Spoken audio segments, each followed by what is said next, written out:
Hello everyone, welcome to Shorthand with English. I am going to dictate you a transcription from Kailash Chandra magazine at the speed of 100 words per minute. So, get ready for the dictation. Get ready, start. Mr. Vice Chairman, sir, I would like to speak on this bill in the interest of the rapid economic growth in the country. If the nation grows from strength to strength economically, leading to eradication of the degrading and disheartening poverty of the people of India, the workers of this nation would also benefit and they would also go above the poverty line. Sir, I would like to mention here that the plantation crops, as understood by the term so far, namely coffee, rubber, tea, and cardamom, have been giving this nation substantial amount of the much coveted foreign exchange annually. It must be noted that coffee exports alone have given our country during the last 5 years over rupees 1000 crores in foreign exchange by way of export earnings and export duties. I must also bring to the attention of this House that the famed tea industry in India today has become a sick industry affecting lakhs of workers and the tea planters. Sir, we ought to know that in the agricultural sector, the plantation labor is the best organized one and is getting nearly the same treatment, facilities, and amenities like the industrial labor. Sir, coming from a plantation district of Karnataka, I sincerely agree that the welfare measures provided in the Act must be faithfully implemented and strictly enforced. But I cannot subscribe to the view taken by some that the planters generally are exploiters and are inimical to the interests of their own workers and that they must be dealt with severely. Sir, most of the planters of today are educated and they know that contented labor is conducive to productivity and peace in the estates and therefore would like to provide all the welfare measures and amenities to the workers.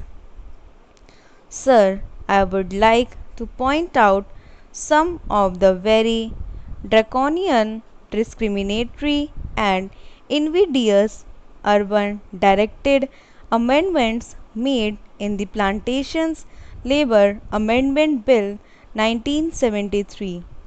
Sir, the Plantations Labor Act is so to be applied now even to holdings of 5 hectares and above, employing 15 persons and more. Originally, in the bill brought before the Joint Committee, it was sought to be applied to holdings of 6.5 hectares and above. It would be realistic to make an amendment to the present bill to raise the size of holdings from 5 hectares to 6.5 hectares. Sir, we must bear in mind the economic viability of some plantations of 5 hectares and the financial capacity of the small planters to fulfill the obligations cast on them to provide housing and crèche facilities. Those small planters in some cases are unable to provide themselves with houses and medical care as good as those intended for their workers in the bill. I am sure that good many small holdings will go into liquidation, unable to bear the burden when the prices fall, as in the case of tea today. I would emphatically say that Clause 13 is not only draconian but discriminatory, and it is most harsh and killing to the farming community of India, whose hands feed and clothe the people, poor and rich. Sir, I strongly feel that the punishment with both compulsory fine and imprisonment is too severe for violation of a welfare legislation covered by the Act.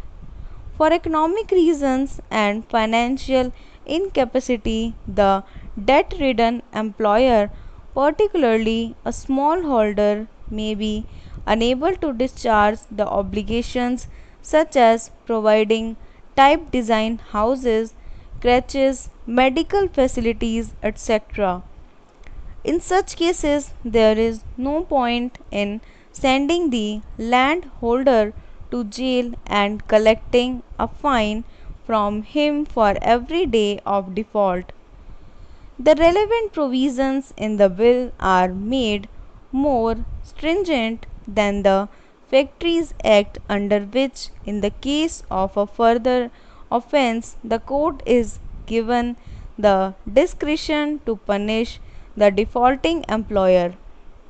But in the proposed amendment, that word used is shall instead of may, which makes it mandatory on the court to impose imprisonment as well as fine. These provisions are too harsh and discriminatory, particularly in view of the fact that the bill seeks to bring in farms of 5 hectares which are in the nature of peasant holdings under the scope of the Act. Sir, I would like to ask the government of the people, for the people, and by the people, in the name of the farmers of India, why it wants to treat a farmer as a criminal and to be imprisoned for such an offence, while it does not do so for a factory owner of a city. By making this comparison, I do not mean that a provision should be made in the relevant Factories Act to make the sentence of imprisonment compulsory for similar offences. Let me make it clear that I am not speaking against the interests of the workers in the plantations. I am only speaking against the stringent and invidious measures which have been provided in the bill affecting the rural employers and the invidious laws enacted for them.